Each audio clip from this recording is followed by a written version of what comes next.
The developmental disturbances of the oral and the paraoral structures can affect any of these structures. We have been looking at the developmental disturbances of the teeth in the past few videos. The developmental disturbances that affect the structure of the tooth include all of these, and in today's video we are going to discuss dentinogenesis imperfecta. Dentinogenesis imperfecta, as the name suggests, has something to do with an improper formation of dentine. It is a hereditary developmental disorder of the dentine in the absence of any systemic disorder. It is an autosomal dominant condition affecting both the primary and the permanent teeth. It is classified as type 1 and type 2. Earlier in the Shields classification, we had type 1, type 2 and type 3. Type 1 was the one that was associated with osteogenesis imperfecta.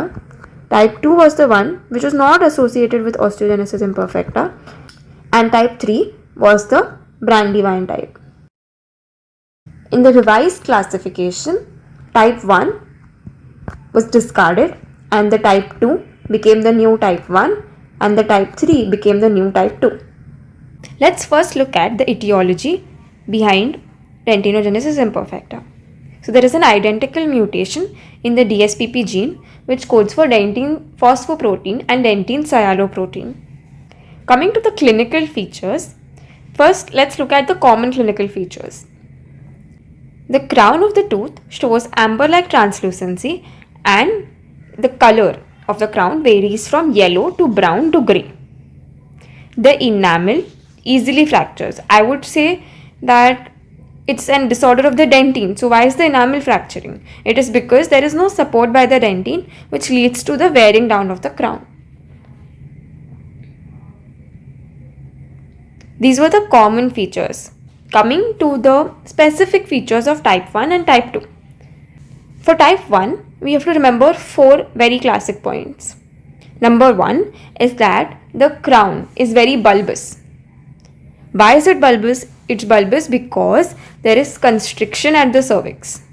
So because of the cervical constriction, the crown looks bulbous. The pulp chamber is small and it is obliterated and the roots are narrow. Due to the constriction of the crown at the cervix, the appearance is tulip-like. The primary dentition is more severely affected than the permanent dentition in this case. Coming to the type 2 variant. In the type 2 variant, as you can see, the pulp chambers have enlarged. Here they were very small, but in type 2, you have enlarged pulp chambers. Now, what is the significance of enlarged pulp chambers? They will be more susceptible to pulpal exposure. Now that the pulp chambers are enlarged, there is very little dentine and this is called as shell teeth. So yeah, these pulp chambers are large but gradually they will obliterate. This was with the primary teeth, but the permanent teeth have small and obliterated pulp chambers. Coming to the histopathology, the enamel of the tooth is normal.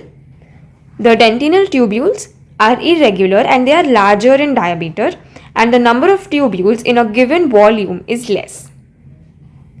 There are also uncalcified areas of dentine. So there are areas of uncalcified matrix of dentine which are present in the histopathological section.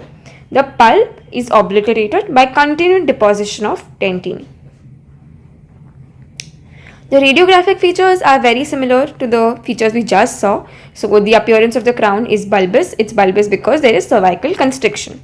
The root is thin and slender and the pulp may be partially or completely obliterated. Early in the development, the pulp may be large like we saw in type 2, but it will quickly obliterate because of the formation of dentine. For the treatment, we can't really do much. We can improve the cosmetic appearance of the teeth.